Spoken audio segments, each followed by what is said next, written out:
유진 그룹의 40층 회의실은 숨막히는 침묵에 잠겨 있었다. 거대한 통유리창 너머로 서울의 스카이라인이 펼쳐졌지만 탁자 주위에 앉은 임원들은 감히 그 풍경을 감상할 엄두도 내지 못했다. 모든 시선은 상석에 앉은 한 남자, 그룹의 총수 강태준에게 고정되어 있었다. 그는 서류를 넘기는 미세한 소리 외에는 어떤 움직임도 보이지 않았다. 그는 천천히 고개를 들었다. 날카롭고 차가운 시선이 회의실을 가로질렀다. 그래서 이게 재무팀이 몇 주 동안 매달려서 내놓은 결과물입니까? 그의 목소리는 낮고 평온했지만 그 안에 담긴 냉기는 베테랑 임원들의 등골을 서늘하게 만들기에 충분했다. 아무도 쉽게 입을 열지 못했다. 태주는 특정인을 지목하지 않았지만 모두가 그 질책의 무게를 느꼈다. 혁신안이라고 가져온 것들이 경쟁사들의 3년 전 전략을 답습하는 수준입니다. 시간 낭비입니다. 김 이사. 그가 마침내 재무담당 이사를 바라보았다. 김 이사는 식은땀을 닦으며 무언가 변명하려 했지만 태주는 손을 들어 그의 말을 막았다. 변명은 듣지 않겠습니다. 이 프로젝트는 전면 보류합니다. 그리고 오늘부로 TF팀은 해산합니다. 그것은 수백억 원이 걸린 프로젝트였고 수십 명의 운명이 걸린 결정이었다. 하지만 강태준에게는 그저 잘못된 숫자들의 나열일 뿐이었다. 감정은 사치였고 효율성은 유일한 미덕이었다. 그는 숫자가 말하는 것만 믿었고 결과로 모든 것을 증명했다. 그것이 강태준이 유진 그룹을 정상에 올려놓은 방식이자 그 자신을 지탱하는 방식이었다. 회의는 그렇게 일방적인 통보로 끝이 났다. 임원들이 굳은 표정으로 회의실을 빠져나가는 동안 태주는 이미 다음 스케줄을 확인하고 있었다. 비서가 다가와 조심스럽게 말했다. 회장님, 3시간 뒤 예식 준비를 위해 움직이셔야 합니다. 태주는 그제야 자신이 오늘 결혼한다는 사실을 떠올린 듯 미간을 살짝 찌푸렸다가 폈다. 그에게 결혼 역시 거대한 프로젝트의 일부일 뿐이었다. 몇 시간 후 태주는 서울에서 가장 호화로운 호텔의 예식장에 서 있었다. 수천 송이의 흰 장미와 크리스털 샹들리에가 눈부시게 빛났고 정제계의 거물들이 하객석을 가득 메웠다. 언론은 이 결혼을 세기의 합병이라 불렀다. 몰락 직전의 태림제약과 철강 및 전자산업의 거대 제국 유진그룹의 결합이었다. 태림제약은 기술력을, 유진은 자본과 유통망을 제공하는 완벽한 비즈니스였다. 신부가 입장했다. 순백의 드레스를 입은 한서연은 아름다웠지만 그 아름다움은 마치 잘 조각된 대리석상처럼 차갑고 생명력이 없어 보였다. 그녀의 표정은 베일에 가려 희미했지만 그 걸음걸이에는 어떤 기쁨이나 설렘도 담겨 있지 않았다. 그녀 역시 이 거대한 거래의 일부, 가장 중요한 담보물이었다. 태주는 기계적으로 그녀에게 팔을 내밀었고 그녀는 조용히 그 팔을 잡았다. 주례사가 이어지는 동안 태주는 하객석을 훑어보았다. 누가 왔고 누가 오지 않았는지, 누가 누구와 대화를 나누는지 빠르게 파악했다. 그의 머릿속은 온통 비즈니스적인 계산으로 가득 차 있었다. 옆에 서 있는 여자, 이제 곧 그의 아내가 될 한서연이라는 존재는 거의 의식되지 않았다. 그녀는 그저 계약서에 을 항목에 해당하는 인물일 뿐이었다. 서약의 순간이 왔다. 신랑 강태주는 신부 한서연을 아내로 맞이하여. 태주는 망설임 없이 예라고 대답했다. 그의 목소리는 회의실에서 프로젝트를 승인할 때와 조금도 다르지 않았다. 한서연의 차례가 왔다. 잠시 침묵이 흘렀다. 태준이 그녀를 힐끗 쳐다보았다. 그녀는 입술을 살짝 깨물었다가 거의 들리지 않는 목소리로 예라고 속삭였다. 예식이 끝나고 끝없이 이어지는 축하 인사와 플래시 세례를 기계적으로 받아낸 후 두 사람은 마침내 한강이 내려다 보이는 유진그룹의 펜트하우스에 도착했다. 태준의 개인 공간이자 이제는 두 사람의 신혼집이 될 곳이었다. 집안은 최고급 가구들로 채워져 있었지만 사람의 온기라고는 전혀 느껴지지 않는 거대한 쇼룸 같았다. 태주는 넥타이를 거칠게 풀어 소파에 던지며 서재로 향했다. 서연은 드레스 자락을 붙잡은 채 거실 한가운데 어색하게 서 있었다. 잠깐, 태준이 그녀를 불렀다. 그는 서재 책상에서 두툼한 서류 봉투를 꺼내 그녀 앞에 유리 테이블 위에 올려놓았다. 이게 뭐죠? 서연이 처음으로 그에게 직접 질문을 던졌다. 목소리는 맑았지만 미세하게 떨리고 있었다. 혼전 계약서 최종본입니다. 이미 양가 변호사들이 검토를 마쳤지만 본인도 직접 숙지해야 할 겁니다. 태주는 재킷을 벗으며 말했다. 핵심 조항은 상호 불간섭입니다. 당신은 유진그룹의 안주인으로서 공식 석상에 참여하고 태림제약과의 연결고리 역할을 합니다. 나는 태림제약의 경영 정상화를 지원합니다. 그 외의 사적인 영역은 서로 침범하지 않습니다. 서연은 말없이 서류 봉투를 내려다보았다. 그리고 아이는 갖지 않습니다. 3년 후 양측의 합의하에 이혼 절차를 밟을 수 있습니다. 물론 그 과정에서 태림제약의 지분은 안전하게 보장될 겁니다. 그는 마치 사업 보고를 하듯 건조하게 말했다. 그녀가 어떤 표정을 짓는지, 무슨 생각을 하는지는 그의 관심사가 아니었다. 서연은 천천히 고개를 끄덕였다. 알겠습니다. 그녀는 봉투를 집어들었다. 내 방은 어디죠? 태주는 복도 끝 자신의 침실과 정반대 방향에 있는 방을 손짓으로 가리켰다. 저쪽입니다. 필요한 게 있다면 집사에게 말하도록. 그는 그 말을 끝으로 자신의 서재로 들어가 문을 닫았다. 문이 닫히는 소리는 펜트하우스의 적막함 속에서 유난히 크고 단호하게 울렸다. 그날 이후 그들의 결혼 생활은 계약서의 조항대로 정확하게 흘러갔다. 두 사람은 거대한 펜트하우스의 양쪽 끝에서 각자의 삶을 살았다. 아침 식사는 항상 정해진 시간에 함께 했지만 대화는 거의 없었다. 오직 식기가 부딪히는 소리와 신문을 넘기는 소리만이 식탁을 채웠다. 태주는 새벽같이 일어나 밤늦게까지 일에만 몰두했다. 그는 한서연이라는 여자가 이 집안에서 무엇을 하는지 거의 알지 못했다. 그녀는 그림자처럼 조용히 존재했다. 가끔 복도에서 마주칠 때면 그녀는 언제나 예의 바르게 고개를 숙여 인사했고 태주는 가벼운 목례로 답했다. 그것이 그들 사이의 유일한 소통이었다. 그는 그녀가 발코니 한 구석의 작은 정원을 가꾸기 시작했다는 것을 눈치챘다.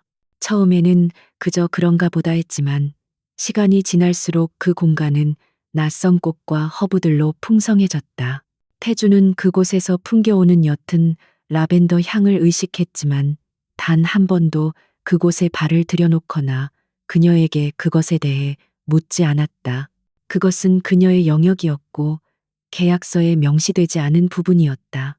한서연은 또한 많은 책을 읽었다. 그녀의 방에서 흘러나오는 고전 음악과 함께 가끔 거실 소파에 앉아 두꺼운 철학 서적이나 경제학 원론을 읽고 있는 모습이 태준의 시야에 들어왔다. 그는 그녀가 단순한 사교계의 꽃이 아니라는 것을 어렴풋이 짐작했지만 그 이상 깊이 생각하지 않았다. 그녀의 지성은 그의 사업에 하등 도움이 되지 않았다. 어느 날 저녁, 태준이 평소보다 일찍 퇴근했을 때였다. 그는 서재로 직행하려다 거실에서 들려오는 피아노 소리에 걸음을 멈췄다. 한서연이 그랜드 피아노 앞에 앉아 있었다. 그녀는 드뷔시의 달빛을 연주하고 있었다. 그 연주는 놀라울 정도로 섬세하고 깊은 감정을 담고 있었고 텅 빈 펜트하우스를 슬프도록 아름다운 선율로 채웠다. 태주는 잠시 멈춰서서 그 연주를 들었다. 그의 냉철한 이성이 순간적으로 흔들리는 것을 느꼈다. 저 연약해 보이는 여자 안에 저런 격정이 숨겨져 있다는 사실이 낯설었다. 하지만 그는 이내 고개를 저었다. 감상은 시간 낭비였다. 그는 발소리를 죽여 서재로 향했고 문을 닫아 음악 소리를 차단했다. 그들이 함께 참석해야 하는 공식적인 자리는 꽤 자주 있었다. 재계의 파티나 자선 행사에서 한서연은 완벽한 강태준의 아내 역할을 수행했다. 그녀는 우아한 태도와 절제된 미소로 사람들을 대했고 결코 나서거나 실수를 저지르지 않았다. 태준은 그녀의 그런 점이 마음에 들었다. 그녀는 유능한 비서처럼 자신의 역할을 정확히 인지하고 있었다. 사람들은 그들을 완벽한 한 쌍이라고 칭송했다. 유능하고 냉철한 남편과 아름답고 조용한 아내. 그들은 아무도 그들의 쇼윈도 너머를 보지 못한다는 사실에 만족했다. 태준에게 중요한 것은 유진그룹의 주가와 태림제약의 성공적인 인수합병뿐이었다. 그리고 그 계획은 한서연이라는 존재 덕분에 순조롭게 진행되고 있었다. 결혼 생활이 3개월째 접어들던 어느 날 아침이었다. 태준은 아침 식사 자리에서 태블릿으로 뉴욕 증시를 확인하고 있었다. 맞은편에 앉은 서연이 조용히 입을 열었다. 오늘 저녁 시간 있으세요? 태준은 태블릿에서 눈을 떼지 않은 채 대답했다. 약속이 있어. 홍콩 지사장과 저녁 식사가 잡혀 있지. 아, 그렇군요. 그녀의 목소리는 작게 가라앉았다. 그럼 내일은요? 드릴 말씀이 있는데. 태준은 그제야 고개를 들었다. 그녀의 얼굴은 평소보다 조금 창백해 보였다. 무슨 일이지? 태림제약 관련이라면 최 실장을 통해 보고하도록 해요. 내일은 싱가포르로 출장을 가야 하니까 그는 다시 태블릿으로 시선을 돌렸다. 급한 일입니까? 서연은 잠시 망설였다. 그녀는 손에 든 찻잔을 내려다보았다. 아니요, 급한 건 아니에요. 그녀는 그렇게 말하고는 입을 다물었다. 태주는 더 이상 묻지 않았다. 그녀가 급하지 않다고 했으니 그것으로 충분했다. 그에게는 1분 1초가 돈이었고 급하지 않은 대화에 할애할 시간은 없었다. 그날 저녁 태주는 홍콩 지사장과의 식사를 마치고 늦게 귀가했다. 펜트하우스는 어둡고 고요했다. 그는 서연의 방 쪽을 무심코 쳐다보았다. 문틈으로 희미한 불빛이 새어나오고 있었다. 그녀가 아직 자지 않고 있다는 의미였지만 그는 개의치 않고 자신의 침실로 향했다. 다음 날 새벽 그는 예정대로 싱가포르로 떠났다. 그는 그녀에게 출장 간다는 말 외에 언제 돌아온다는 말도 잘 다녀오겠다는 인사도 하지 않았다. 그것은 계약서에 없는 내용이었다. 한서연은 그가 떠나는 이른 새벽 발코니의 작은 정원에 서서 물을 주고 있었다. 태준이 현관을 나서는 소리를 들었지만 그녀는 돌아보지 않았다. 그리고 태준 역시 그녀를 돌아보지 않았다. 싱가포르에서의 출장은 일주일간 이어졌다. 강태준은 단 한 번도 펜트하우스에 연락하지 않았고 한서연 역시 마찬가지였다. 그는 복잡한 파생 상품 계약과 MA 협상을 성공적으로 마무리 짓고 서울로 돌아왔다. 공항에서 그를 맞이한 것은 다시 일상으로의 복귀, 숨막히는 일정과 끝없는 보고서들이었다. 결혼 생활은 6개월 차에 접어들었지만 두 사람의 관계는 6개월 전과 조금도 달라지지 않았다. 아니, 오히려 더 멀어졌다. 태주는 태림제약의 구조조정을 성공적으로 이끌었고 주가는 안정 궤도에 올랐다. 계약은 완벽하게 이행되고 있었다. 그는 자신의 성과에 만족했고 한서연이라는 존재를 이따금 공식 석상에서 필요한 장식품 정도로만 여겼다. 그녀는 여전히 조용했고 책을 읽었으며 발코니의 정원을 가꾸었다. 그들의 삶은 완벽하게 분리된 두 개의 평행선처럼 흘러갔다. 비극은 화창한 어느 수요일 오후에 일어났다. 태주는 프랑크푸르트 지사와 중요한 화상회의를 진행 중이었다. 유로존 시장 확대를 위한 수조 원대 투자 결정이 임박한 순간이었다. 그의 날카로운 질문이 화면 속 임원들을 압박하고 있을 때 회의실 문이 예고 없이 열렸다. 그의 수석 비서인 윤 실장이 창백하게 질린 얼굴로 뛰어들어왔다. 태준의 미간이 좁혀졌다. 지금 뭐 하는 겁니까? 윤 실장. 회의 중인 거 안 보입니까? 그의 목소리에는 질책이 가득했다. 회장님, 큰일 났습니다. 윤 실장은 숨을 헐떡이며 태블릿 PC를 그의 앞으로 내밀었다. 태주는 짜증스럽게 화면을 쳐다보았다. 화면에는 속보 알림이 떠 있었다. 속보 유진그룹 강태준 회장 부인 한서연 씨, 자택 펜트하우스에서 추락사. 순간 태준의 머릿속이 하얗게 변했다. 하지만 그것은 슬픔이나 충격이 아니었다. 혼란이었다. 그는 화면 속의 단어들을 이해할 수 없었다. 추락사, 한서연. 그는 화면 너머의 임원들에게 잠시 중단하지라는 말만 남기고 급히 연결을 끊었다. 정확히 어떻게 된 겁니까? 방금 경찰에서 연락이 왔습니다. 펜트하우스 발코니에서 떨어지신 것 같다고 합니다. 현재 현장 감식 중이라고. 윤 실장의 목소리가 떨렸다. 태준의 첫 번째 반응은 본능적인 통제력의 발동이었다. 언론에는 어떻게 나갔지? 주가 방어팀에 연락해. 당장 비상체제로 돌리고, 법무팀은 경찰 쪽과 접촉해서 상황 파악해. 언론 대응 매뉴얼 A급으로 실행해.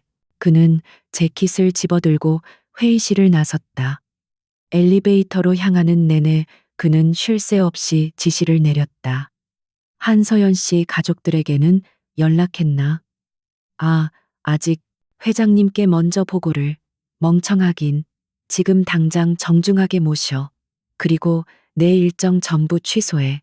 그의 머릿속은 온통 이 사태를 어떻게 수습할 것인가에 대한 계산뿐이었다. 아내가 죽었다는 사실은 아직 그의 감정선에 닿지 못한 그저 거대한 비즈니스적 위기일 뿐이었다. 펜트하우스에 도착했을 때 로비는 이미 기자들로 아수라장이었다. 태주는 경호원들의 호의를 받으며 비상 엘리베이터를 타고 올라갔다. 집안은 낯선 사람들로 가득 차 있었다. 감식반원들이 분주하게 움직였고 형사들이 집안을 둘러보고 있었다. 그리고 그가 단 한 번도 제대로 들여다본 적 없던 발코니, 그녀의 작은 정원이 있던 곳이 폴리스 라인으로 막혀 있었다. 발코니 난간의 일부가 부서져 있었다. 형사 한 명이 그에게 다가와 정중하게 고개를 숙였다. 강태준 회장님 되십니까? 수사 담당 박 반장입니다. 삼가 조의를 표합니다. 태준은 무표정하게 고개를 끄덕였다. 사인은 추락에 의한 다발성 장기 손상입니다. 현장 상황으로 보아 실족이나 사고보다는 스스로 몸을 던졌을 가능성에 무게를 두고 있습니다. 스스로 태준이 되물었다. 네. 고인의 방에서 다량의 항우울제와 수면제가 발견되었습니다. 최근 심각한 우울증을 앓고 있었던 것으로 보입니다. 형사는 조심스럽게 말했다. 태주는 그 말을 믿을 수 없었다. 우울증? 조용하긴 했지만 그녀가 우울증을 앓고 있었다는 어떤 징후도 그는 본 적이 없었다. 아니, 보려고 한 적이 없었다. 경찰의 수사는 신속하게 진행되었다. 유서가 발견되지는 않았지만 정황 증거는 명백해 보였다. 외부 침입의 흔적은 없었고 평소 그녀가 고립된 생활을 했다는 가사 도우미의 증언, 그리고 결정적으로 발견된 약물들이 우울증에 의한 충동적 자살로 결론 내리게 만들었다. 태주는 그들의 보고를 기계적으로 들었다. 부서진 난간은 그녀가 몸을 던질 때의 충격으로 파손된 것이라 했다. 장례식은 유진그룹의 명성에 걸맞게 거대하고 장엄하게 치러졌다. 태주는 영정 사진 속에서 희미하게 미소 짓고 있는 한서연의 모습을 멍하니 바라보았다. 그는 저 사진이 언제 찍힌 것인지조차 알지 못했다. 그는 완벽한 상주의 모습으로 조문객들을 맞이했다. 그의 얼굴에는 깊은 슬픔이 드리워져 있었지만 그것은 철저하게 연기된 것이었다. 수많은 정재계 인사들이 그의 어깨를 두드리며 위로를 건넸다. 얼마나 상심이 크십니까? 힘내시게. 태주는 그저 고개를 숙일 뿐이었다. 그는 이 지루한 절차가 빨리 끝나고 이 사태가 유진그룹에 미칠 영향을 최소화할 방안을 구상하는 데만 몰두했다. 그는 슬퍼할 시간도 이유도 없다고 생각했다. 그것은 계약에 없는 감정이었다. 하지만 그 모든 기계적인 반응 속에서 그의 가슴을 서늘하게 만든 순간이 있었다. 한서연의 부모님이 도착했을 때였다. 그녀의 어머니는 딸의 영정을 보자마자 실신했고 아버지인 한 회장은 그런 아내를 부축하면서도 굳은 얼굴로 태준을 바라보았다. 그 눈빛에는 사위에 대한 연민이나 슬픔의 공유가 아니었다. 그것은 차갑고 날카로운 마치 무언가를 꿰뚫어 보는 듯한 비난의 눈빛이었다. 태주는 그 시선을 피하지 않았지만 속에서 무언가 불쾌한 것이 치밀어 오르는 것을 느꼈다. 비난, 내가 뭘 잘못했는가? 나는 계약대로 태림제약을 살려냈고 당신의 딸에게 재벌 총수의 아내라는 명예를 주었다. 그는 속으로 항변했다. 하지만 한 회장은 아무 말도 하지 않고 그저 그를 뚫어져라 쳐다보다가 아내를 부축하며 자리를 떴다. 모든 장례 절차가 끝나고 기자들의 플래시 세례도 잦아들었다. 태주는 텅 빈 펜트하우스로 돌아왔다. 며칠 만에 돌아온 집은 낯설 정도로 고요했다. 이전에도 이 집은 조용했지만 그것은 두 사람이 각자의 공간에서 숨쉬고 있다는 존재의 침묵이었다. 하지만 지금의 침묵은 달랐다. 그것은 모든 것이 사라진 부재의 공허함이었고 귀가 먹먹할 정도로 무거웠다. 그는 양복 재킷을 벗어 소파에 던졌다. 항상 그 시간에 그를 맞이하던 집사의 모습도 보이지 않았다. 그는 모든 직원에게 며칠간의 휴가를 주었다. 혼자 있고 싶었기 때문인지 아니면 이 상황을 혼자 감당해야 한다는 의무감 때문인지 스스로도 알 수 없었다. 그는 서재로 향하다가 복도 끝에 굳게 닫힌 그녀의 방문을 보았다. 경찰의 감식이 끝난 후 그 방은 그가 지시하여 봉인된 상태였다. 태주는 문고리 앞에 잠시 멈춰섰다. 그는 이 문을 열고 들어가 본 적이 단 한 번도 없었다. 상호 불간섭. 그것이 그들의 규칙이었다. 하지만 이제 그 규칙의 당사자는 사라졌다. 그는 천천히 문고리를 돌렸다. 문은 잠겨 있지 않았다. 방 안은 생각보다 훨씬 더 그녀의 취향이 묻어났다. 거대하고 차가운 펜트하우스의 다른 공간과 달리 그 방은 따뜻한 아이보리색 벽지와 원목 가구로 채워져 있었다. 한쪽 벽면은 천장까지 닿는 책장이었고 그 안에는 철학, 역사, 경제, 심지어 법의학 서적까지 꽂혀 있었다. 그리고 방 한가운데에는 그녀가 자주 앉아 있던 작은 책상이 놓여 있었다. 책상 위는 놀라울 정도로 깔끔하게 정돈되어 있었다. 만년필, 잉크병, 그리고 펼쳐진 노트 한 권. 하지만 그 외에 태준의 시선을 사로잡은 것은 그녀가 사용하던 라벤더 향의 핸드크림이었다. 그녀가 지나갈 때마다 어렴풋이 느꼈던 그 향이 방 안에 가득했다. 태주는 자신도 모르게 그것을 집어들었다. 차가운 유리병의 감촉. 그는 왜 자신이 이런 행동을 하는지 이해할 수 없었다. 그는 다시 발코니로 향했다. 폴리스 라인은 쓰여 있었지만 부서진 난간은 임시 방편으로 가려져 있었다. 그녀가 가꾸던 작은 정원은 며칠간의 소동 속에서도 꿋꿋하게 살아남아 있었다. 하지만 몇몇 화분은 넘어져 흙이 쏟아져 있었고 꽃집들은 시들어 있었다. 태주는 부서진 난간 너머로 까마득한 도시의 야경을 내려다보았다. 그녀는 정말 여기서 뛰어내렸을까?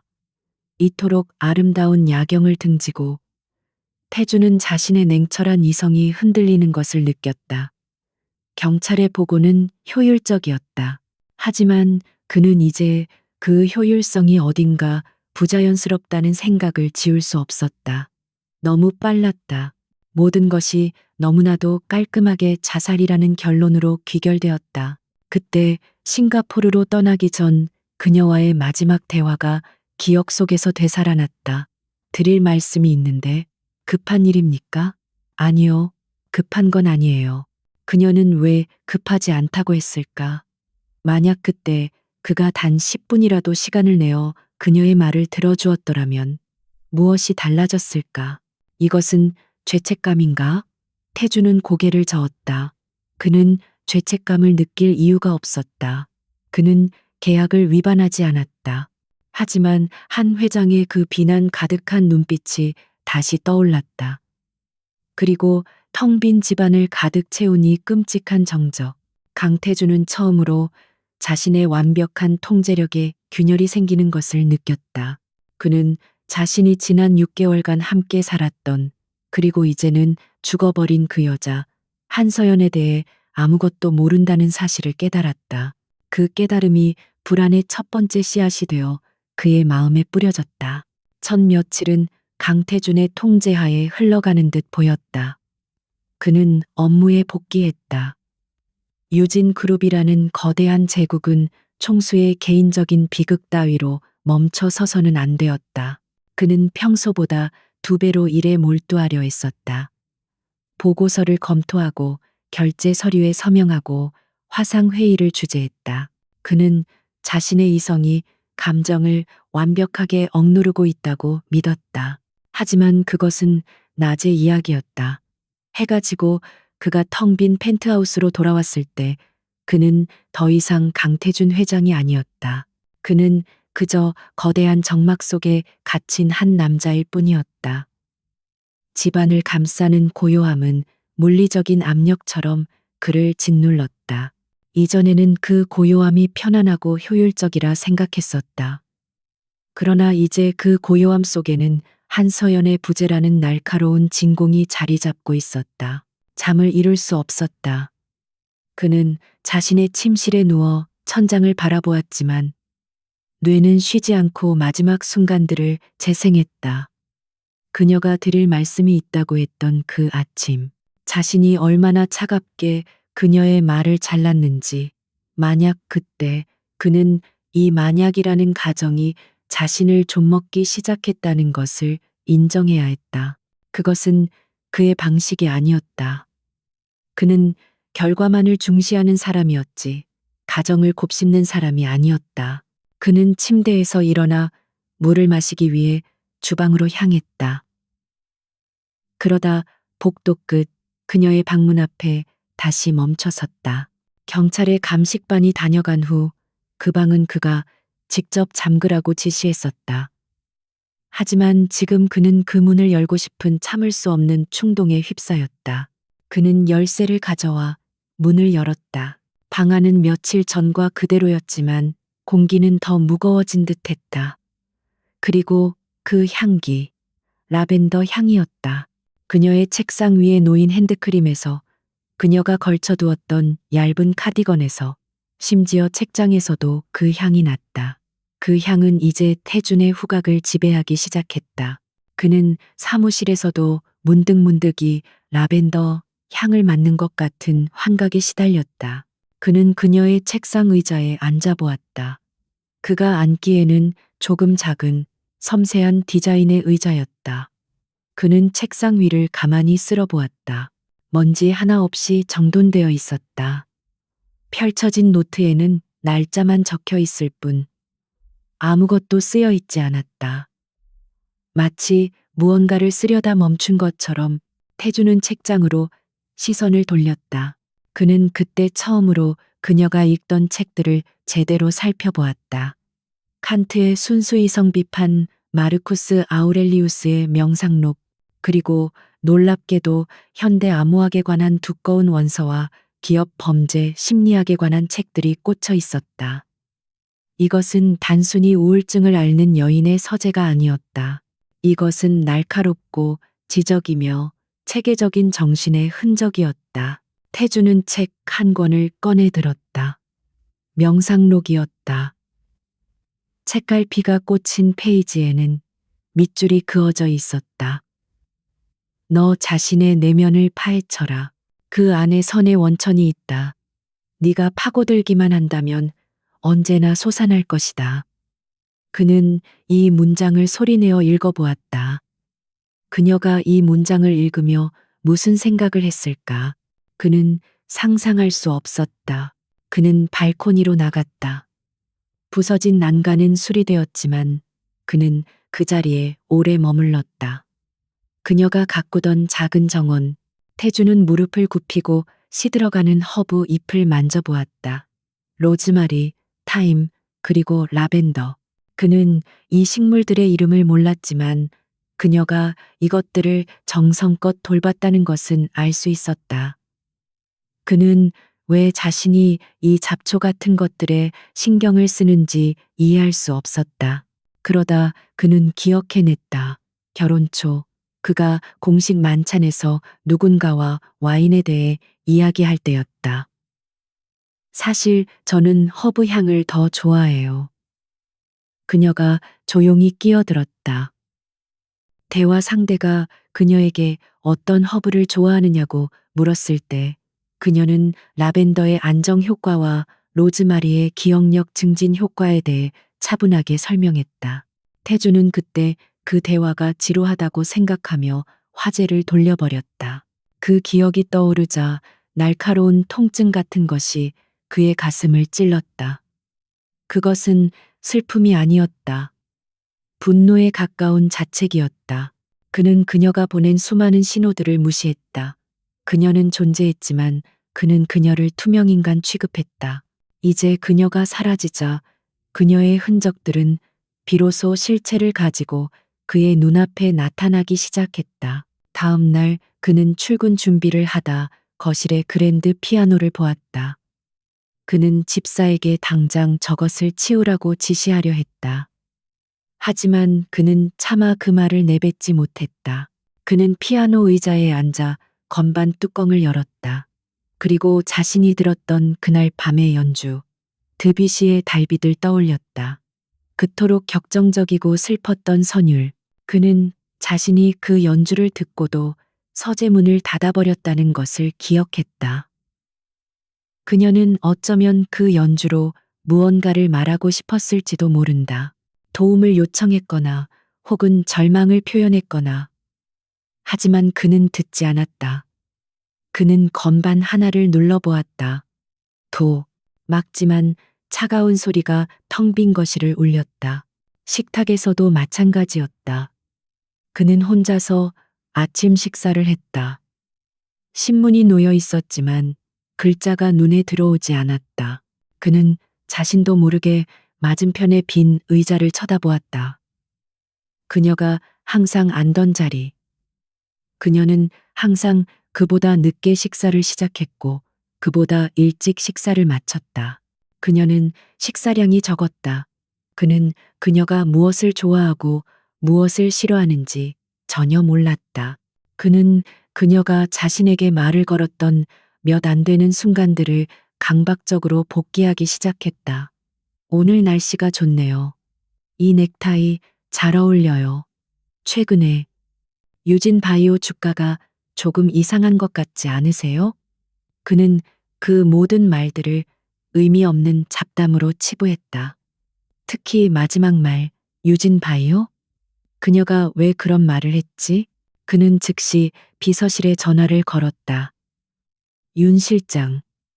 최근 6개월간 유진 바이오 주가 변동 내역과 관련 공시.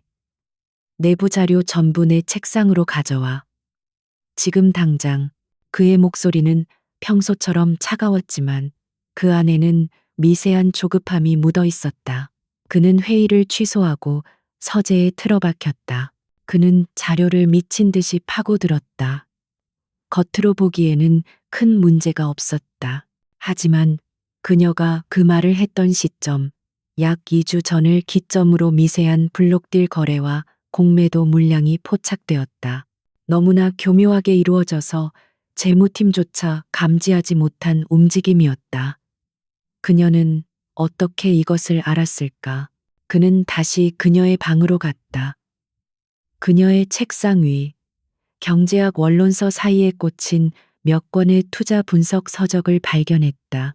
책 안에는 여러 페이지가 접혀 있었고 몇몇 그래프에는 옅은 연필로 동그라미가 쳐져 있었다. 그것은 정확히 유진 바이오의 주가 그래프와 일치하는 패턴이었다. 그녀는 그의 회사를 분석하고 있었다. 태주는 온몸에 소름이 돋는 것을 느꼈다. 이것은 단순한 우울증 환자의 행동이 아니었다. 그녀는 무언가를 알고 있었다. 무언가를 경고하려 했다. 드릴 말씀이 있는데 그녀의 목소리가 귓가에 울렸다. 급한 일입니까? 아니요, 급한 건 아니에요. 그녀는 왜 급하지 않다고 했을까? 이미 스스로 무언가를 파악했기 때문일까? 아니면 그에게 말하는 것을 포기했기 때문일까? 혹은 누군가에게 협박을 받고 있어서 급하지 않다고 말할 수밖에 없었던 걸까? 의혹이 꼬리에 꼬리를 물고 이어졌다. 경찰의 자살 결론이 거대한 거짓말처럼 느껴지기 시작했다. 그날 밤 강태주는 거실 소파에 앉아 밤을 새웠다. 그는 술을 마시지 않았지만 취한 사람처럼 혼란스러웠다. 그의 완벽했던 세계, 숫자로 모든 것이 설명되던 그의 세계가 한서연이라는 여자의 죽음으로 인해 뿌리째 흔들리고 있었다. 그는 그녀를 몰랐다. 그는 그녀가 죽기 직전까지 무엇을 생각하고 무엇을 두려워했는지 전혀 몰랐다. 그는 더 이상 이 일을 수습의 대상으로 볼 수 없었다. 이것은 그가 풀어야 할 문제가 되었다. 그의 자존심, 그의 이성, 그리고 그의 뒤늦게 깨어난 정체를 알 수 없는 이 감정이 그를 몰아붙였다. 그는 한서연의 죽음을 받아들일 수 없었다. 아니, 자살이라는 결론을 받아들일 수 없었다. 그는 자리에서 일어났다. 라벤더 향이 여전히 코끝을 맴돌았다. 그것은 더 이상 안정의 향이 아니었다. 그것은 그를 끊임없이 고문하고 진실을 요구하는 낙인과도 같았다. 그는 결심했다. 그가 무시했던 그녀의 삶, 그리고 그가 외면했던 그녀의 죽음, 그 모든 것을 자신의 손으로 파헤치기로. 그가 그녀에게 빚진 유일한 것이자 어쩌면 자신을 이 지옥 같은 암시에서 구원할 유일한 길이었다. 시간이 흐를수록 강태준의 불안감은 짙은 안개처럼 펜트하우스를 감쌌다. 그는 더 이상 이 집을 자신의 통제하에 있는 공간으로 느낄 수 없었다. 모든 물건, 모든 그림자, 심지어 공기 중에 맴도는 옅은 라벤더 향기까지 전부 한서연의 흔적이었고 그 흔적들은 그에게 끊임없이 질문을 던지고 있었다. 그는 이 모든 혼란의 근원을 정리해야 한다고 판단했다.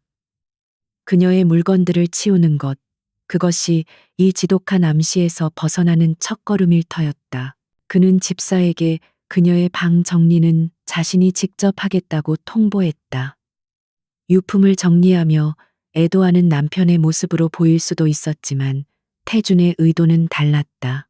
그것은 정리라기보다는 수색에 가까웠다. 그는 그녀가 유진 바이오의 주가 흐름을 쫓고 있었다는 사실을 발견한 이후 그녀의 죽음이 단순한 우울증 때문이라는 경찰의 결론을 더 이상 신뢰하지 않았다. 그는 그녀의 방에 들어가 문을 잠갔다. 라벤더 향이 다시 코를 찔렀다. 그는 먼저 옷장 문을 열었다. 안에는 그가 사주었지만 한 번도 입는 것을 보지 못했던 화려한 드레스들과 그녀가 평소에 즐겨 입던 단순한 디자인의 캐시미어, 스웨터들이 나란히 걸려 있었다.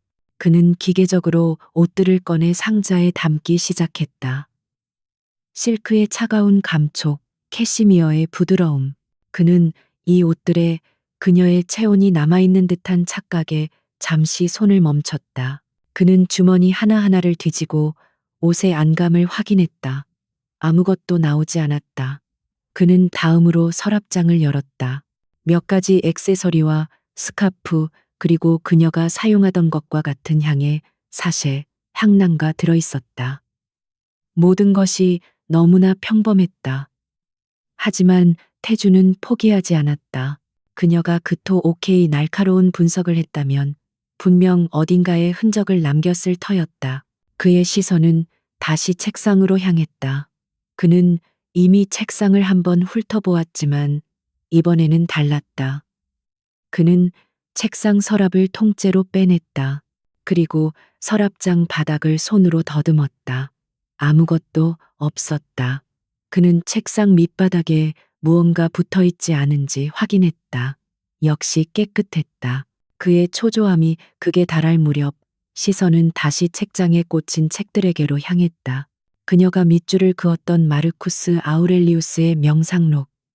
그는 그 책을 다시 꺼내 들었다. 그때와는 다른 무언가를 감지했다. 책의 무게였다. 비슷한 두께의 다른 양장본 책들보다 미세하게 가벼웠다. 그는 책을 거칠게 펼쳤다. 책의 중간 부분이 정확하게 도려내져 있었고 그 안에는 검은색 가죽 표지의 작은 수첩이 들어 있었다. 태준의 심장이 그의 의지와 상관없이 세차게 뛰기 시작했다. 이것은 그가 재무보고서를 검토할 때와는 전혀 다른 종류의 긴장감이었다. 그는 마른 침을 삼키며 수첩을 꺼냈다. 표지는 아무런 장식 없이 매끄러웠다. 그는 첫 장을 넘겼다. 그것은 감상적인 일기나 우울한 심경을 토로하는 글이 아니었다. 수첩은 날짜와 시간, 그리고 이해할 수 없는 숫자와 알파벳의 나열로 가득 차 있었다. 그것은 명백한 암호였다. 하지만 그가 유진 바이오의 자료를 검토했기 때문에 즉시 알아볼 수 있는 몇 가지 단서가 있었다. YJ 바이오, SG 폰드, 프랭크푸르트 민더스 델타. 이것들은 주식 티커와 해외 펀드의 이름이었다. 그녀는 단순한 주가 흐름이 아니라 자금의 흐름을 추적하고 있었다. 그는 페이지를 빠르게 넘겼다. 암호화된 기록들 사이사이에 그녀의 필체로 보이는 짧은 메모들이 적혀 있었다. 그들이 내가 보고 있다는 것을 안다. 오늘 발코니에서 이상한 소리가 났다. 바람 소리가 아니었다. CJW. 그가 모든 것의 배우다. 너무 깊이 들어왔다. TJ에게 말해야 한다. TJ. 그것은 강태준 자신을 의미했다. 그녀는 그에게 말하려 했다. 드릴 말씀이 있는데 그녀의 목소리가 그의 귓속을 다시 파고들었다. 그녀가 그에게 경고하려 했던 날, 그는 싱가포르 출장을 이유로 그녀를 외면했다. 그리고 그녀는 그 직후에 죽었다. 태주는 수첩을 쥔 손이 분노와 알 수 없는 죄책감으로 떨리는 것을 느꼈다. 그녀는 우울증에 걸린 것이 아니었다. 그녀는 공포에 질려 있었다. 그녀는 자신이 거대한 음모를 파헤치고 있다는 것을 알았고 그로 인해 생명의 위협을 받고 있었다. 발코니에서 이상한 소리가 났다. 그렇다면 그 부서진 난간은 그녀가 스스로 몸을 던진 충격이 아니라 그 이전에 이미 누군가 손을 썼거나 혹은 몸싸움의 흔적일 수도 있었다. 그는 수첩의 마지막 페이지를 펼쳤다. 거기에는 암호가 아닌 명확한 문장이 적혀 있었다. 만약 내가 잘못된다면 모든 열쇠는 KB 하나은행 1004번. 그것이 그녀가 남긴 마지막 메시지였다. 그녀는 자신의 죽음을 예감하고 있었다. 열쇠. 태주는 미친 듯이 방안을 다시 뒤지기 시작했다. 은행의 1004번 금고를 열 열쇠가 필요했다. 그는 서랍을 다시 열어젖혔고 이번에는 그 안에 있던 작은 보석함을 집어들었다. 그가 결혼 예물로 주었던 다이아몬드 목걸이가 들어있는 함이었다. 그는 그녀가 이 보석을 착용하는 것을 한 번도 본 적이 없었다. 그는 목걸이를 거칠게 치워냈다. 함의 바닥, 벨벳 안감 아래에 딱딱한 것이 만져졌다. 그는 안감을 뜯어냈다. 그곳에는 낡고 평범한 작은 금고 열쇠 하나가 테이프로 단단히 고정되어 있었다. 열쇠의 머리에는 천사라는 숫자가 희미하게 각인되어 있었다. 강태주는 수첩과 열쇠를 들고 그 자리에 주저앉았다. 지난 6개월간 그가 철저히 무시했던 여자의 모습이 전혀 다른 사람으로 재구성되고 있었다. 그녀는 연약한 희생자가 아니었다. 그녀는 홀로 거대한 적과 맞서 싸우던 전사였다. 그리고 그녀는 그 싸움에서 패배했다. 그가 그녀의 유일한 아군이 될 수도 있었던 순간에 그는 그녀를 외면했다. 그는 자신의 서재로 돌아와 문을 잠갔다. 그는 윤 실장에게 전화를 걸었다. 지금부터 내가 지시하는 일은 극비리에 처리해야 한다. KB 하나은행 본점의 개인 금고 1004번의 소유주를 확인해. 어떤 방법을 써서라도 내가 내일 아침 그 금고를 열 수 있게 준비해. 그의 목소리는 얼음장처럼 차가웠지만 그 안에는 억누를 수 없는 분노의 불길이 타오르고 있었다. 그는 수첩에 적힌 이니셜 C, J, W를 바라보았다. 그의 머릿속에서 수많은 이름들이 스쳐 지나갔다. 유진 그룹의 임원들, 경쟁사들, 정계의 인물들. 그는 이 이니셜의 주인을 반드시 찾아낼 것이었다. 그리고 그 대가를 치르게 할 것이었다. 밤이 깊었지만 태주는 잠을 이룰 수 없었다. 펜트하우스의 정막은 여전했지만 이제 그 의미는 완전히 달라졌다. 그것은 더 이상 상실의 고요함이 아니었다. 그것은 폭풍 전야의 긴장감이었고 진실을 향한 그의 집념이 응축된 공간이었다. 한서연의 죽음은 더 이상 그에게 과거의 실수가 아니었다. 그것은 현재 그가 해결해야 할 유일한 임무가 되었다. 그는 그녀가 남긴 지도를 따라 그녀가 시작한 전쟁을 끝내야 했다. 다음 날 아침 강태주는 평소와 같은 시각에 유진그룹 본사로 출근했다. 그의 표정은 어제와 다름없이 냉정했고 걸음걸이는 단호했다. 하지만 그의 내면은 격렬한 폭풍우가 휘몰아치고 있었다. 어젯밤 그는 한서연이 남긴 수첩을 몇 번이고 반복해서 읽었다. 암호화된 자금의 흐름, 그리고 그녀의 공포가 담긴 메모들. C, J, W 라는 이니셜은 그의 뇌리에 낙인처럼 찍혔다. 그는 즉시 자신의 비선 조직을 가동했다. 유진그룹 회장 직속의 위기관리팀. 세간에는 법무 리스크를 관리하는 팀으로 알려져 있었지만 그 실체는 전직 국정원 요원과 최고 수준의 화이트 해커, 그리고 베테랑 형사 출신들로 구성된 강태준만의 그림자 부대였다. 그는 팀장인 박 실장을 자신의 서재로 불렀다. 박 실장. 태준의 목소리는 낮고 위험하게 울렸다. 내 아내 한서연 씨의 죽음을 재조사한다. 경찰의 공식 발표는 무시해 처음부터 다시 시작한다. 이건 내 개인적인 명령이다. 박 실장은 태준의 이런 모습을 처음 보았다. 그는 언제나 감정을 배제하고 효율성만을 따지던 주인이었다. 하지만 지금 그의 눈에는 차가운 분노가 이글거리고 있었다. 무엇을 중점적으로 파악할까요? 박 실장이 조심스럽게 물었다. 모든 것. 당일 펜트하우스 주변의 모든 CCTV, 모든 통신 기록, 모든 증인, 그리고 사건을 담당했던 서초경찰서 강력 3팀, 특히 이 사건을 자살로 신속하게 종결시킨 담당 형사, 배철웅 반장. 그자의 모든 것을 털어내 명령은 즉각 실행되었다. 위기관리팀은 유진그룹의 막대한 자본력과 정보망을 이용해 경찰의 수사 기록을 뛰어넘는 조사를 시작했다. 그들은 경찰이 고장으로 처리했던 펜트하우스 복도의 CCTV부터 분석했다. 박 실장의 해커들은 경찰이 확보하지 못한 원본 서버에 접근했다. 회장님, 이건 단순한 고장이 아닙니다. 몇 시간 후 박 실장이 태준의 사무실에서 긴급 보고를 올렸다. 사고 발생 시각을 전후로 정확히 15분간 영상 데이터가 삭제되었습니다. 전문적인 해킹 툴이 사용된 흔적입니다. 누군가 의도적으로 그 시간대의 기록을 지웠습니다. 태준은 주먹을 불끈 쥐었다. 역시나 증인들은 태준이 물었다. 당일 휴무였던 가사 도우미는 특이사항이 없었습니다. 하지만 아파트 1층의 도어맨과 인터뷰를 진행했습니다. 경찰 기록에는 그가 사고 추정 시각에 순찰 중이라 자리를 비웠다고 되어 있습니다. 하지만 저희가 확보한 로비 CCTV에는 그가 누군가와 통화를 한 뒤 급히 자리를 뜨는 모습이 찍혔습니다. 박 실장은 태블릿을 태준에게 내밀었다. 그의 계좌를 추적했습니다.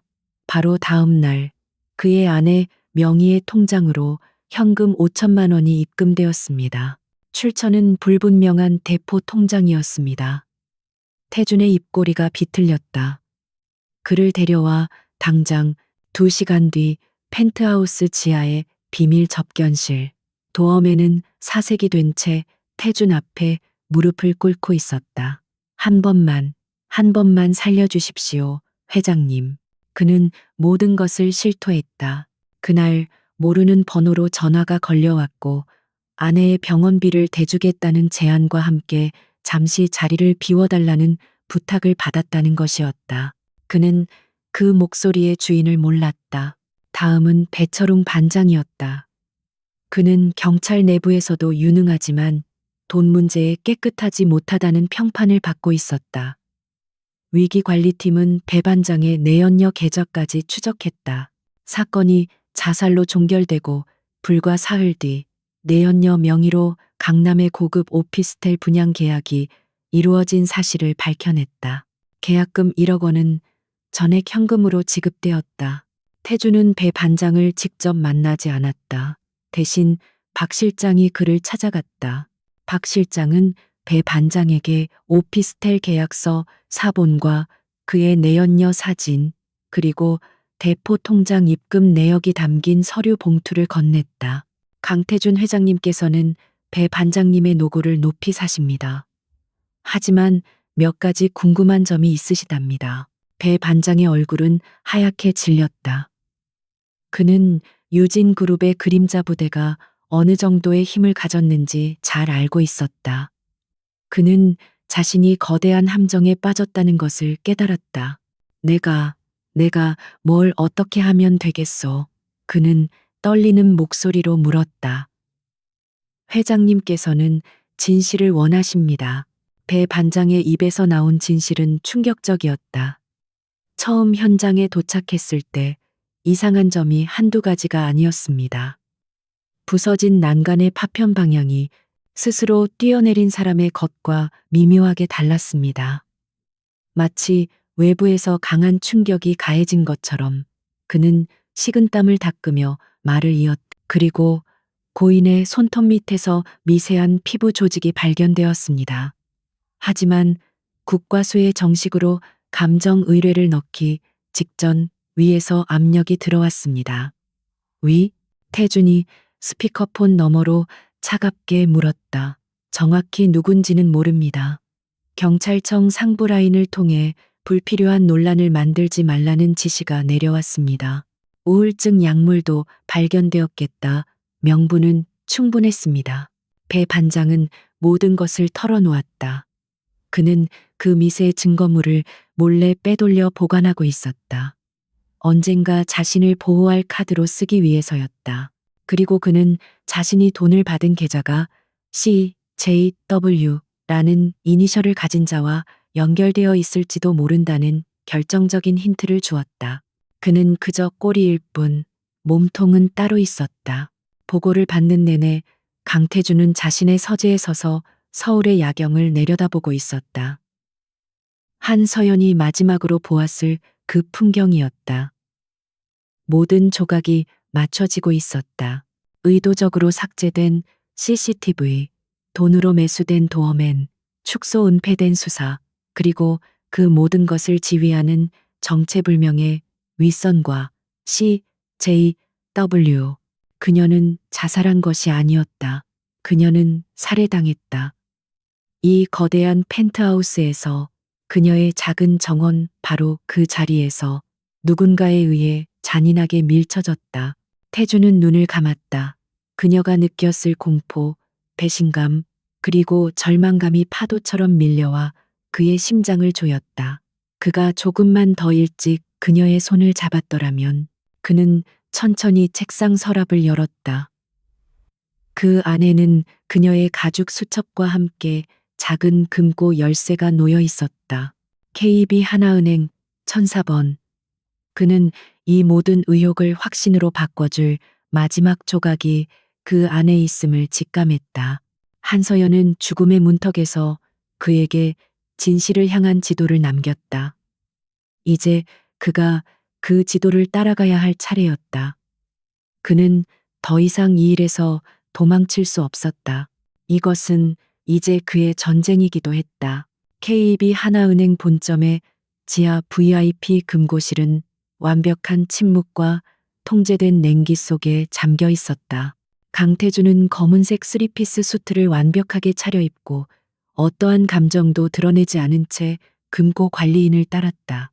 그의 뒤에는 만일의 사태에 대비한 박 실장이 그림자처럼 서 있었다. 어젯밤 확보한 열쇠가 그의 손바닥 안에서 차갑게 식어 있었다.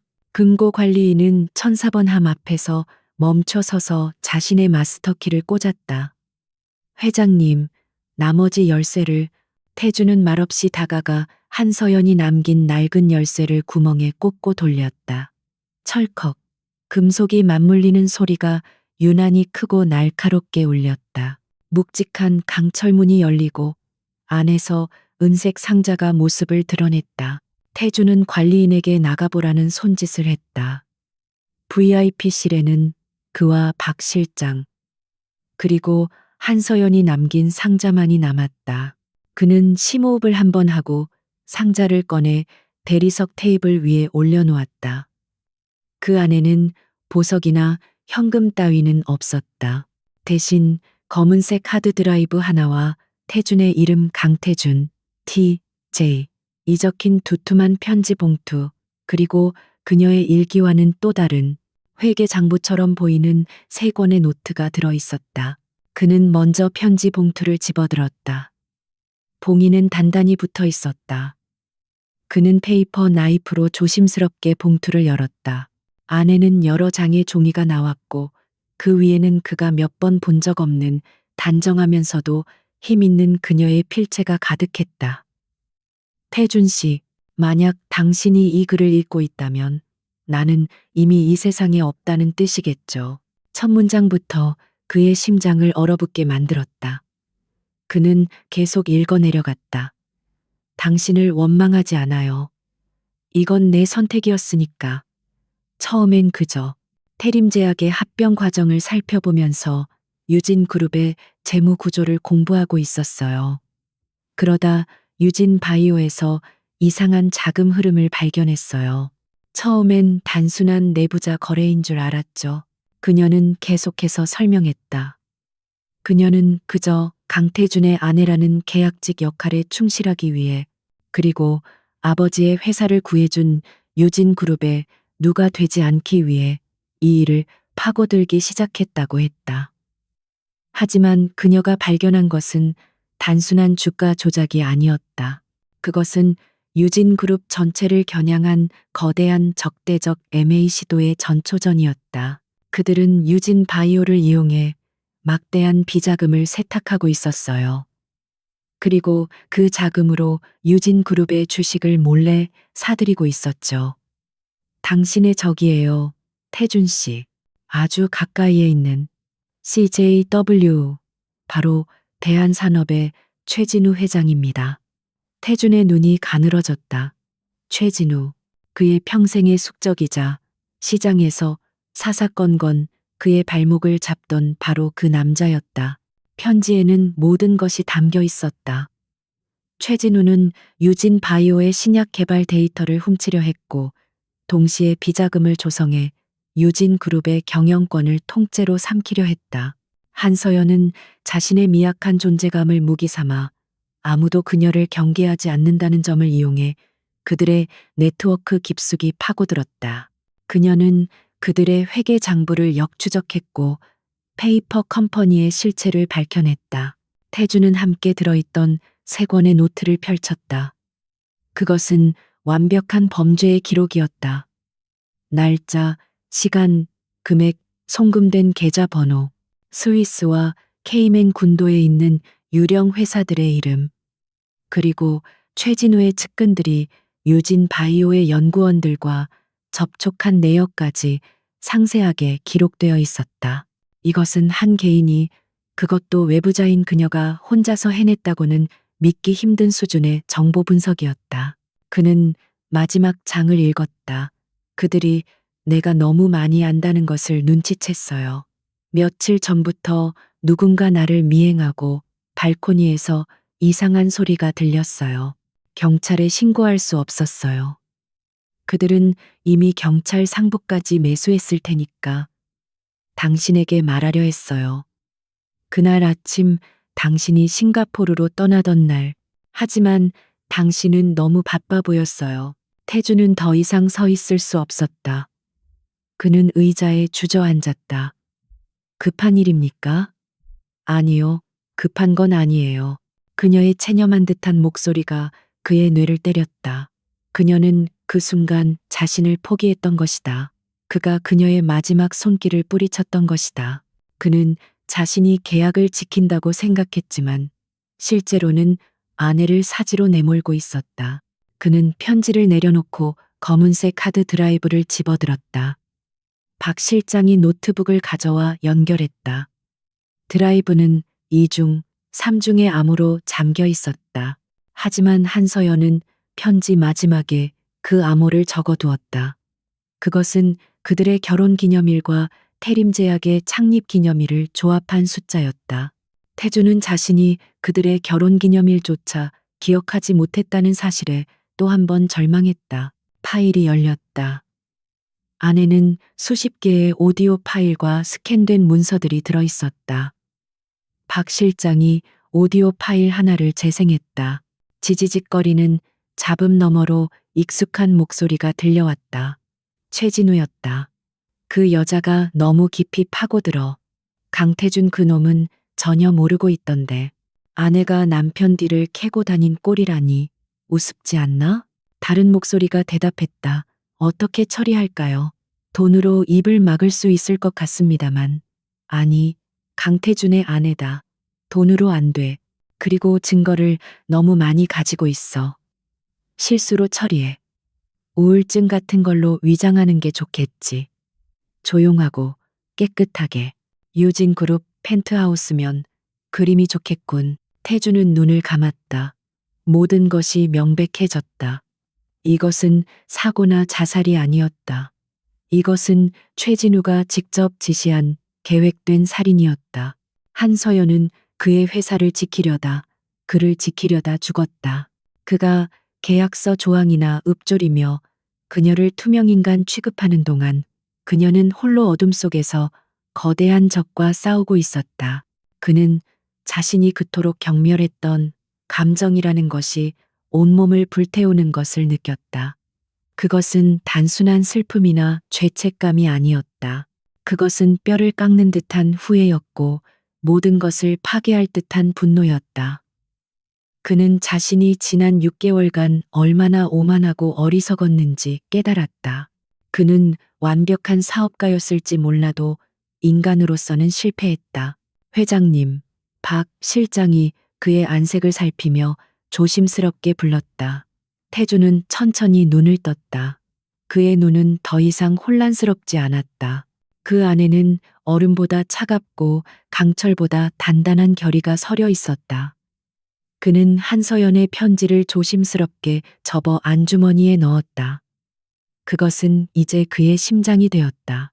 박 실장, 이 모든 자료를 복사해. 원본은 내가 보관한다. 그는 자리에서 일어섰다. 그리고 지금부터 위기 관리팀의 모든 역량을 최진우에게 집중한다. 그의 모든 것, 숨쉬는 것 하나까지 전부 파악해. 경찰에 이 자료를 넘기시겠습니까? 태주는 박 실장을 돌아보았다. 경찰? 경찰 따위는 필요 없어. 그들은 이미 최진우의 개다. 그의 목소리는 낮고 잔인하게 울렸다. 이건 법의 심판이 아니야. 이건 전쟁이다. 한서연이 시작했고 내가 끝내는 전쟁. 그는 금고실을 나섰다. 더 이상 그에게 계약 결혼 따위는 존재하지 않았다. 오직 피해 복수만이 남았다. 그는 그녀가 지키려 했던 유진 그룹을 이용해 그녀를 죽인 자를 산산조각 낼 것이었다. 강태주는 KB 하나은행의 차가운 금고실에서 펜트하우스로 돌아왔다. 하지만 그는 더 이상 어제와 같은 남자가 아니었다. 텅 빈 집의 적막함은 여전했지만 그것은 더 이상 그를 짓누르는 혼란이나 죄책감의 무게가 아니었다. 그것은 그의 내면을 가득 채운 용암 같은 분노가 굳어지기 전에 위험하고 날카로운 침묵이었다. 그의 이성은 이제껏 경험해 본 적 없는 독한 감정에 의해 완벽하게 장악당했다. 그는 한서연의 편지를 안주머니에서 꺼내 다시 읽어보았다. 당신을 원망하지 않아요. 이 한마디가 그의 심장을 가장 아프게 찔렀다. 그녀는 그를 원망하지 않았지만 그는 스스로를 용서할 수 없었다. 그녀가 자신을 지키기 위해 홀로 그 어두운 심연을 파헤치는 동안 그는 그녀를 철저히 외면했다. 그의 오만함이 그녀를 죽음으로 내몬 것이나 다름없었다.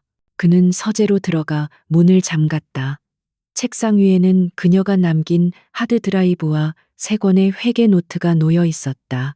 이것은 단순한 증거물이 아니었다. 이것은 한서연이라는 여자가 자신의 목숨과 맞바꾼 유산이자 강태준에게 내려진 일종의 명령서였다. 그는 이 증거들을 가지고 경찰서로 달려가지 않을 것이었다. 배철웅 반장을 매수한 그들의 손길은 경찰청 상부까지 뻗어 있었다. 법은 이미 썩었다. 최진우. 그는 숙적의 이름을 조용히 읊조렸다. 대한산업의 최진우 회장. 그는 언제나 강태준의 한 발 뒤에서 그를 추격해왔다. 하지만 태준은 최진우를 자신과 동등한 상대로 여기지 않았다. 그저 성가신 하이에나 정도로 취급했다. 그러나 그 하이에나가 감히 자신의 아내를, 그것도 가장 잔인한 방식으로 살해했다. 그는 최진우가 자신의 오만함을 이용해 한서연을 얕보았듯이 자신도 최진우의 오만함을 이용해 그를 파멸시키기로 결심했다. 태준의 머릿속은 사업가로서의 냉철한 계산과 아내를 잃은 남자의 불타는 복수심으로 가득 찼다. 그는 박 실장과 위기관리팀을 다시 소집했다. 지금부터 우리가 할 일은 사냥이다. 그의 목소리는 쇳소리처럼 차가웠다. 최진우는 내가 아내의 죽음으로 무너졌다고 생각할 거다. 그는 내가 슬픔에 잠겨 이성을 잃었다고 판단하고 지금이 유진을 공격할 적기라고 여길 테지. 그가 원하는 대로 해준다. 첫 번째 작전은 약한 모습 보이기였다. 강태준은 며칠 후 열린 유진그룹 이사회의 모습을 드러냈다. 그는 평소에 날카롭고 빈틈없는 모습이 아니었다. 수척해진 얼굴, 정돈되지 않은 넥타이, 공허한 눈빛. 그는 중요한 안건에 대해 몇 번이나 되물었고 명백한 데이터 오류를 지적하지 않고 넘어갔다. 회의는 그의 무기력함 속에서 지지부진하게 끝났다. 이 소문은 즉각 주식시장에 퍼져나갔다. 강태준 회장, 아내의 죽음으로 인한 충격에서 헤어나오지 못하다. 유진그룹의 리더십 공백 우려. 유진그룹의 주가가 소폭 하락하기 시작했다. 이것이 태준이 던진 첫 번째 미끼였다. 최진우는 분명 이 미끼를 물 것이라 확신했다. 동시에 태준은 박 실장을 통해 내부 정보를 의도적으로 흘렸다. 한서연이 남긴 자료에 따르면 최진우는 유진 바이오뿐만 아니라 유진전자의 차세대 반도체 기술에도 눈독을 들이고 있었다. 태준은 최진우가 심어놓은 첩자가 누구인지 이미 파악하고 있었다. 그는 그 첩자에게 반도체 개발 공정에 심각한 결함이 발견되었으나 강 회장의 현재 상태로는 이를 인지하지 못하고 있다는 거짓 정보를 흘렸다. 예상대로 최진우는 움직였다. 대한산업 측에서 유진전자의 핵심 연구원들에게 거액의 스카우트 제의를 하며 기술을 빼내려는 움직임이 포착되었다. 또한 한서연이 추적했던 스위스 비밀 계좌에서 거액의 자금이 인출되어 홍콩의 유령 회사로 이동했다. 최진우는 유진의 주가가 더 하락할 것이라 예상하고 공매도를 준비하는 동시에 태준이 무너진 틈을 타 MA를 시도할 실탄을 마련하고 있었다. 태준은 이 모든 자금 흐름을 손바닥 보듯이 꿰뚫어 보고 있었다. 한서연이 남긴 회계 노트 덕분이었다. 그녀는 최진우의 자금줄을 완벽하게 그려놓았다.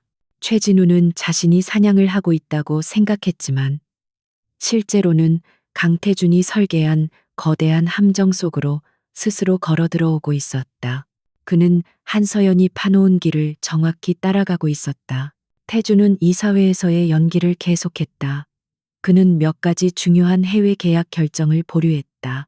개인적인 사정으로 인해 당분간 현상 유지에 집중하겠다는 공식 입장을 발표했다. 재계에서는 그가 경영권을 포기할 수도 있다는 억측까지 흘러나왔다. 최진우에게는 이보다 더 좋은 기회는 없었다. 며칠 뒤 태준은 공식 석상에 다시 한번 모습을 드러냈다. 한서연의 이름으로 설립되는 자선재단 출범식이었다. 그는 카메라 앞에서 아내를 추억하며 슬픔에 잠긴 연기를 완벽하게 해냈다. 그는 연설 도중 잠시 말을 멈추고 눈가를 닦는 모습까지 보였다. 이 모습은 전국에 생중계되었다. 그는 끝났군. 최진우는 자신의 사무실에서 와인잔을 흔들며 태준의 연설을 비웃었다. 그의 눈에는 오만함이 가득했다. 사랑 노름에 빠진 멍청이. 고작 여자 하나 죽었다고 저렇게 무너지다니. 강태준도 별 수 없었어. 그는 비서에게 지시했다. 계획대로 진행해 다음 주 주주총회에서 모든 것을 끝낸다. 최진우는 유진그룹의 외국인 지분을 대량으로 매입해둔 페이퍼 컴퍼니들을 움직여 임시 주주총회 소집을 요구할 계획이었다. 그리고 그 자리에서 강태준의 경영 능력 문제를 제기하며 해임안을 상정할 작정이었다. 그는 한서연이 자신의 비자금 내역을 파악했다는 사실은 꿈에도 모른 채 그 비자금을 총동원해 마지막 일격을 준비하고 있었다. 같은 시각 펜트하우스의 서재. 강태준은 박 실장으로부터 최진우의 움직임을 실시간으로 보고받고 있었다. 최진우가 임시 주총 소집을 위한 의결권 확보에 들어갔습니다. 그가 동원하는 자금 루트, 한서연 씨가 표시해둔 계좌와 정확히 일치합니다. 태준은 차가운 미소를 지었다. 모든 것이 그의 계획대로였다. 그는 발코니로 나갔다. 그녀의 작은 정원, 박 실장이 사람을 시켜 정원을 완벽하게 복원해 놓았다. 라벤더 향기가 밤 공기를 타고 흘러왔다. 태준은 난간을 잡았다. 그녀가 마지막으로 붙잡았을 그 차가운 금속이었다. 그는 이 자리에서 그녀가 느꼈을 절망과 공포를 상상했다. 서연 씨, 그는 낮은 목소리로 허공에 속삭였다. 당신이 옳았어. 최진우는 오만하고 그 오만함이 그의 발목을 잡을 거야. 당신이 내게 준 지도로 내가 그를 지옥으로 끌고 갈게. 그는 더 이상 슬픔에 잠긴 남편이 아니었다. 그는 아내의 죽음을 무기 삼아 적의 심장을 겨누는 냉혹한 전략가였다. 함정은 완성되었고 이제 사냥감이 목을 내밀기만을 기다릴 뿐이었다. 금융시장은 살얼음판을 걷는 듯 팽팽한 긴장감에 휩싸였다. 유진그룹의 주가는 강태준의 약한 모습이 언론에 노출될 때마다 불안정하게 요동쳤다. 총수의 리더십 부재, 아내를 잃은 슬픔에서 비롯된 경영 공백, 자극적인 헤드라인들이 연일 쏟아져 나왔고 개미 투자자들은 공포에 질려 주식을 내던지기 시작했다. 바로 그때 최진우가 무대 위로 등장했다. 그는 자신이 구원자라도 되는 양 언론 앞에 서서 유진그룹의 현 상황에 대한 깊은 유감을 표명했다. 유진그룹은 한국 경제의 중요한 축입니다. 이대로 무너지는 것을 좌시할 수 없습니다. 그의 목소리는 연민으로 가득 차 있었지만 그 눈빛은 먹잇감을 발견한 포식자의 그것이었다. 다음 날 대한산업은 공식적으로 유진그룹에 대한 적대적 MA를 선언했다. 한서연이 추적했던 스위스와 홍콩의 유령 회사들이 수면 위로 드러났고 그들은 이미 유진그룹의 외국인 지분 상당 부분을 확보한 상태였다. 최진우는 막대한 자본을 투입해 공개 매수에 나섰다. 그의 목표는 단 하나, 강태준을 경영 일선에서 끌어내리고 유진그룹을 통째로 삼키는 것이었다. 시장은 즉각 반응했다. 유진그룹의 주가는 폭등하기 시작했다. 최진우가 제시한 공개 매수 가격을 향해 치솟았다. 유진그룹의 이사회는 패닉에 빠졌다. 임원들은 강태준의 집무실 문을 두드리며 대책을 요구했다. 회장님, 이대로라면 닷새 안에 경영권이 넘어갑니다. 방어 자금을 풀어야 합니다. 강태준은 그들의 호소에도 불구하고 여전히 멍한 표정으로 창밖을 바라볼 뿐이었다. 조금만 더 시간을 주시오. 생각할 게 많아서. 그의 무기력한 모습에 임원들은 절망했다. 강태준은 정말 끝났는가? 그들의 불안감은 최진우의 귀에 고스란히 들어갔다. 최진우는 승리를 확신했다. 하지만 그 시각 펜트하우스의 서재는 유진그룹의 비밀 워룸으로 변해 있었다. 강태준은 창백한 환자의 가면을 벗어던졌다. 그의 눈은 1초에 수백만 달러가 오가는 모니터 화면에 고정되어 있었다. 그의 앞에는 박 실장과 위기관리팀의 핵심 요원들이 분주하게 움직이고 있었다. 회장님, 최진우가 2차 자금을 투입했습니다. 그가 가진 실탄의 거의 80%를 쏟아붓고 있습니다. 좋아. 태준의 입꼬리가 차갑게 올라갔다. 그가 가진 모든 것을 이 판에 던져놓게 만들어야 해. 태준은 의도적으로 방어에 나섰다. 그는 유진그룹의 자사주를 일부 매각하며 최진우의 매수세에 저항하는 듯한 모습을 보였다. 하지만 그것은 전력을 다한 방어가 아니었다. 오히려 최진우를 도발하여 더 많은 자금을 쓰도록 유도하는 고도의 전술이었다. 최진우는 태준의 미약한 저항을 비웃었다. 그는 이것이 강태준의 마지막 발악이라고 판단했다. 더 밀어붙여 저놈이 가진 돈줄이 마를 때까지. 그는 자신이 확보한 유진전자 반도체 결함이라는 거짓 정보를 이용해 외국계 투자은행들을 상대로 유진그룹의 미래 가치를 폄하하는 보고서를 유포시켰다. 유진그룹을 내부와 외부에서 동시에 압박하는 전략이었다. 전쟁은 3일째 이어졌다. 시장은 과열되었고 최진우는 승리의 문턱까지 와 있었다. 그는 자신이 동원할 수 있는 모든 불법 자금과 신용대출까지 끌어모아 유진그룹의 주식을 빨아들였다. 그는 이제 유진그룹 지분의 40%를 확보했고 임시 주주총회 소집을 공식적으로 요구했다. 안건은 단 하나, 대표이사 강태준 해임 및 이사진 전면 교체였다. 최진우는 자신의 승리를 자축하며 최고급 샴페인을 터뜨렸다. 그는 한서연이라는 여자를 제거함으로써 강태준의 이성과 제국을 동시에 무너뜨렸다고 생각했다. 그의 오만함은 하늘을 찔렀다. 그는 자신이 강태준이 파놓은 함정의 가장 깊은 곳까지 정확하게 걸어 들어왔다는 사실을 깨닫지 못했다. 임시 주주총회 소집 공고가 나간 바로 다음 날 아침, 강태준이 움직였다. 그는 이사회가 아닌 긴급 기자회견을 소집했다. 며칠 전까지만 해도 슬픔에 잠겨 있던 무기력한 모습은 온데간데 없었다. 완벽하게 다려진 수트, 얼음장 같은 눈빛, 황제의 귀환이었다. 기자들은 혼란에 빠졌다. 먼저 제 아내의 죽음에 위로를 보내주신 모든 분께 감사드립니다. 그는 연설을 시작했다. 많은 분들이 제 아내가 우울증으로 세상을 떠났다고 알고 계십니다. 하지만 오늘 저는 진실을 밝히려 합니다. 장래가 술렁였다. 그리고 유진 그룹의 미래에 대해서도 말씀드리겠습니다. 태주는 스크린을 가리켰다. 첫 번째로 등장한 것은 유진전자의 로고였다. 최근 유진전자의 차세대 반도체 기술에 심각한 결함이 있다는 악의적인 소문이 돌았습니다.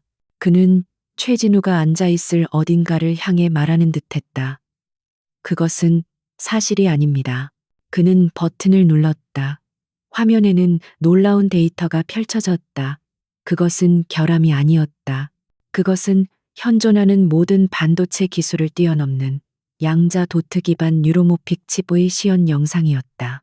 유진전자는 인공지능 시대를 이끌 차세대 반도체 개발에 성공했습니다.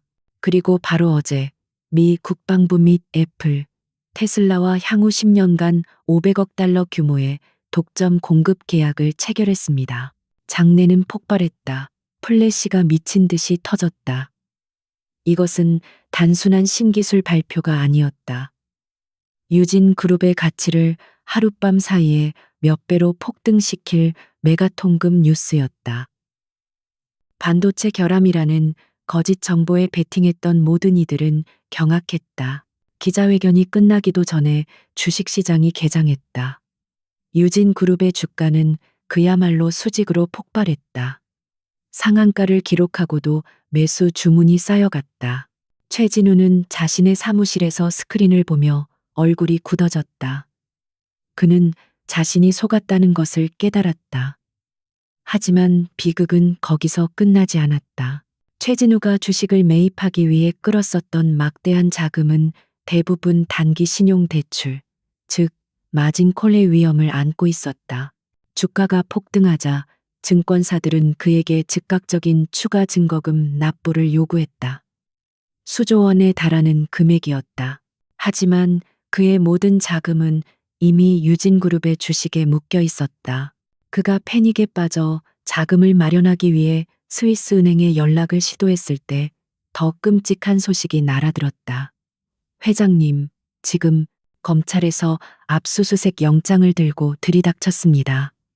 동시에 그의 휴대폰으로 스위스 은행의 프라이빗 뱅커로부터 연락이 왔다. 회장님, 죄송합니다만 스위스 금융당국과 한국 검찰의 공조 요청으로 인해 회장님 명의의 모든 계좌가 동결되었습니다. 강태준이 움직인 것은 양자 반도체 카드뿐만이 아니었다. 그는 기자회견이 열리기 1시간 전 한서연이 남긴 모든 증거 최진우의 비자금 내역, 돈 세탁 루트, 살인교사 녹취 파일을 대검찰청 중앙수사부와 스위스 금융감독청에 동시에 터뜨렸다. 그는 한서연이 그려준 지도를 따라 최진우의 숨겨진 돈줄을 정확하게 끊어버린 것이었다. 최진우는 마진콜을 막을 수도 주식을 팔 수도 없었다. 그의 모든 자산은 동결되었고 그가 매입했던 유진그룹의 주식은 증권사에 의해 강제로 반대매매, 청산되었다. 그는 수조 원을 들여 주가를 끌어올려 주었지만 정작 그 폭등의 과실은 단 하나도 챙기지 못하고 모든 것을 잃었다. 그가 평생을 바쳐 쌓아 올린 대한산업마저 연쇄부도의 위기에 몰렸다. 체스판은 완벽하게 뒤집혔다. 최진우는 자신이 강태준을 사냥한다고 생각했지만 그는 처음부터 끝까지 한서연이 설계하고 강태준이 완성한 체스판 위의 말에 불과했다. 그는 자신의 오만함으로 인해 파멸했다. 금융전쟁은 강태준의 압도적인 승리로 끝났다. 최진우가 소집을 요구했던 임시 주주총회는 예정대로 열렸다. 하지만 총회장의 분위기는 그가 예상했던 것과는 완전히 정반대였다. 공기는 흥분과 탐욕, 그리고 경외심으로 뜨겁게 달아올라 있었다. 강태준이 터뜨린 양자칩이라는 메가통급 호재와 미 국방부 계약 소식은 유진그룹의 주가를 천정부지로 밀어올렸고, 주주들은 그야말로 축제 분위기였다. 총회의 주인공이 되어야 할 최진우의 자리는 텅 비어 있었다.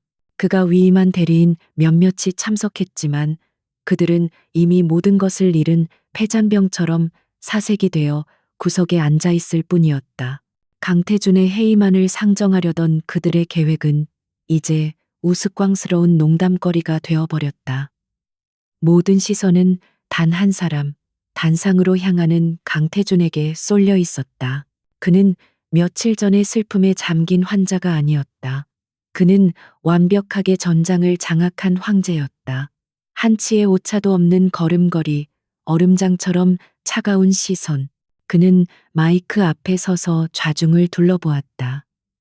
주주 여러분, 먼저 최근의 불미스러운 사태로 심려를 끼쳐드린 점 유감스럽게 생각합니다. 그의 목소리는 낮고 차분했지만 그 안에는 압도적인 힘이 실려 있었다. 그는 최진우의 표자도 꺼내지 않았다. 그는 오직 유진그룹의 미래에 대해서만 이야기했다. 어제 발표한 양자칩 기술은 시작에 불과합니다. 유진은 향후 5년간 바이오, 우주항공, 그리고 인공지능 분야에 100조 원을 투자할 것입니다. 그는 숫자로, 비전으로, 그리고 압도적인 결과물로 주주들을 완벽하게 장악했다. 주주들은 열광했다. 그들은 더 이상 강태준의 사생활이나 감정 상태에 관심이 없었다. 그들에게 강태준은 슬픔을 극복한 비극의 주인공이 아니라 자신들에게 막대한 부를 안겨줄 유일한 리더였다. 강태준의 경영권을 지지하는 동의안이 만장일치로 통과되었다. 그가 경영권을 방어하기 위해 한서연의 증거를 사용할 필요조차 없었다. 그는 오직 실력만으로 자신의 제국을 지켜냈다. 바로 그때였다. 주주들의 박수갈채가 채 끝나기도 전에 총회장 뒤편의 대형 스크린이 긴급 속보 화면으로 전환되었다. 모든 소음이 순간적으로 멎었다. 화면에는 대한산업본사 로비가 비쳤고 수십 명의 기자들에게 둘러싸인 한 남자가 검찰 수사관들에게 양팔을 붙들린 채 끌려 나오고 있었다. 최진우였다. 그는 어젯밤의 금융전쟁으로 모든 것을 잃고 오늘 아침 검찰의 압수수색을 당했다. 그의 얼굴은 하얗게 질려 있었고 오만함으로 빛나던 눈은 공포와 분노로 이성을 잃은 채였다. 그는 카메라를 향해 무어라 소리쳤지만 그 소리는 앵커의 목소리에 묻혀버렸다. 속보입니다. 검찰이 대한산업의 최진우 회장을 살인 교사 및 자본시장법 위반, 대규모 횡령 혐의로 긴급 체포했습니다. 앵커는 흥분한 목소리로 말을 이었다. 검찰은 최 회장이 유진그룹의 경영권을 찬탈하기 위해 유진그룹 강태준 회장의 아내 고 한서연 씨를 살해하도록 지시한 구체적인 증거를 확보했다고 밝혔습니다. 총회장은 숨막히는 침묵에 잠겼다. 주주들은 방금 전까지 금융전쟁의 승패에만 열광했지만 이제 그 이면에 한 사람의 목숨이 걸린 추악한 진실이 있었음을 깨달았다. 그들의 시선이 경악 속에서 단상의 강태준에게로 향했다. 그는 스크린 속에서 발악하는 최진우의 모습을 그저 무표정하게 미동도 없이 바라보고 있었다. 그는 최진우가 한서연에게 씌웠던 우울증 자살이라는 누명을 벗겨주었다. 그는 그녀의 죽음이 단순한 비극이 아니라 거대한 음모에 맞선 희생이었음을 세상에 증명했다. 그는 그녀가 지키려 했던 모든 것을 지켜냈다. 회사를 지켰고 그녀의 명예를 지켰으며 살인자를 법의 심판대에 세웠다. 공적인 정의는 완벽하게 실현되었다. 강태준은 스크린에서 눈을 떼고 주주들을 향해 고개를 숙였다. 총회를 마치겠습니다. 그의 마지막 말은 그 어떤 승리의 선언보다 무겁게 울렸다.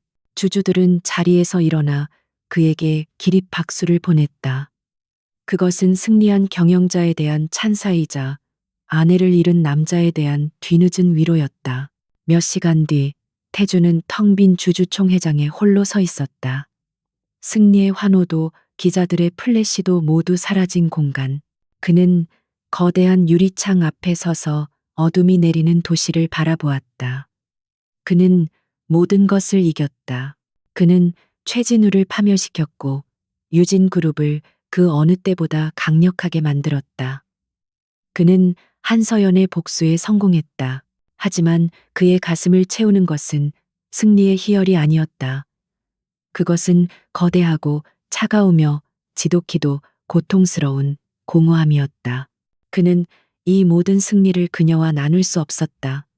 그는 그녀가 살아있을 때, 그녀가 그토록 절박하게 그의 이름을 불렀을 때, 그녀의 손을 잡아주지 못했다.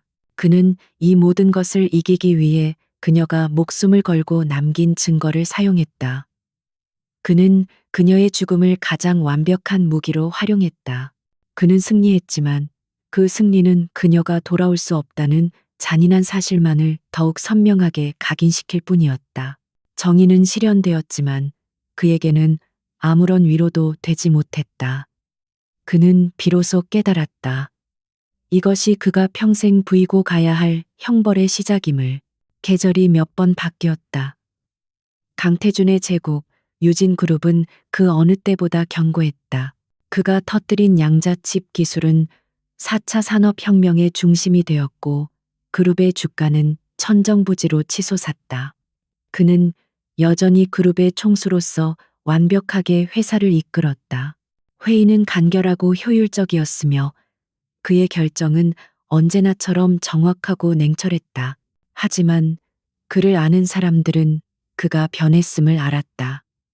예전에 강태준이 날카로운 얼음이었다면 지금의 그는 모든 것을 빨아들이는 깊은 심연과 같았다.